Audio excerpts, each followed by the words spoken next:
Nous sommes tous responsables de nos pensées, de nos émotions et de nos comportements. Et oui, c'est peut-être pas facile à entendre, mais nous sommes responsables de ce que nous vivons. N'oublions pas que, quelle que soit la situation, quelles que soient les épreuves que nous traversons, nous disposons tous du libre arbitre, c'est-à-dire que nous avons le choix entre subir ou agir. Et que chaque jour que la vie nous offre, eh bien, nous avons la possibilité de mettre en place des actions, soit pour sortir d'une situation ou d'un état d'esprit qui ne nous convient pas, plutôt que d'y rester enfermé. Bien sûr, les changements ne se font pas en un claquement de doigts, ils dépendent majoritairement de nous. Ils nécessitent un travail intérieur, un travail parfois long et laborieux, certes, mais qui donne du résultat lorsque l'on parvient à se remettre en question et non plus à rejeter la faute sur l'autre. Pour mettre en place ces changements, le principe juste pour aujourd'hui travaille dur sur toi-même nous invite à être un boss, c'est-à-dire un bon observateur de soi. Alors être un boss, un bon observateur de soi réclame une vigilance constante sur la manière dont nous pensons, dont nous réagissons, dont nous nous comportons. Et on constate très souvent que ces réactions sont des automatismes mis en place par notre inconscient. En règle générale, ces automatismes trouvent leur origine dans l'éducation que nous avons reçue, dans les valeurs que l'on nous a transmises. On peut se dire parfois que l'on est comme ça et que l'on ne changera pas. Mais dans le fond, qu'est-ce qui nous en empêche? Qu'est-ce qui nous empêche de lâcher ces automatismes s'ils ne nous conviennent pas? Et si on veut aller plus loin d'ailleurs, qu'est-ce qui nous empêche de remettre en question l'éducation et les valeurs que nous avons reçues?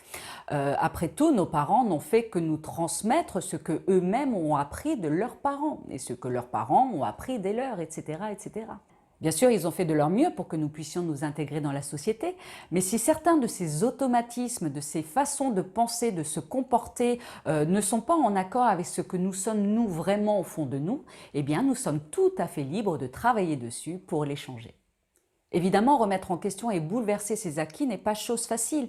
Cela implique de sortir de sa zone de confort, c'est-à-dire de lâcher ses schémas de pensée et de comportement. Alors on parle bien sûr de zone de confort dans le sens où ce sont des automatismes que nous connaissons puisque nous vivons avec depuis toujours, mais cela ne veut pas dire pour autant qu'ils nous rendent heureux. Travail dur sur toi-même nous invite donc à faire preuve de courage, à surmonter nos peurs pour sortir de ces schémas de pensée et de comportement qui ne nous conviennent plus. Et donc ça commence par une bonne observation de soi, par repérer ses pensées, ses réactions et ses comportements qui nous bloquent dans notre évolution. Pourquoi je pense ça? Pourquoi quand il dit ça, je ressens ça? Pourquoi dans telle situation, j'agis comme ça? Sortir de sa zone de confort engage alors à ne pas rester campé sur ses certitudes, sur ses acquis et donc à faire preuve d'une ouverture d'esprit. Cela signifie passer d'un état d'esprit fixe, c'est-à-dire je suis comme ça et je ne changerai pas, à un état d'esprit en développement, je suis comme ça mais je peux changer. Et sur ce thème, je vous recommande vivement la lecture de l'ouvrage de Carol S. Dweck, Changer d'état d'esprit, qui vous éclairera davantage sur la question. Enfin, le principe juste pour aujourd'hui, travaille dur sur toi-même, nous invite également à nous questionner sur notre rôle dans la société. Que pouvons-nous apporter à la communauté, que ce soit par notre travail, par notre engagement auprès d'associations par exemple, ou juste par nos comportements au quotidien? N'oublions pas que notre passage sur Terre est bref et qu'après notre départ, eh bien, la vie continue.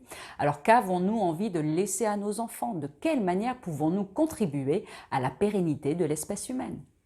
En somme, ce principe nous explique que si nous travaillons tous sur nous-mêmes, et là ça fait écho aux différents principes que je vous ai présentés précédemment, eh bien ce bonheur individuel que nous obtiendrons deviendra alors universel.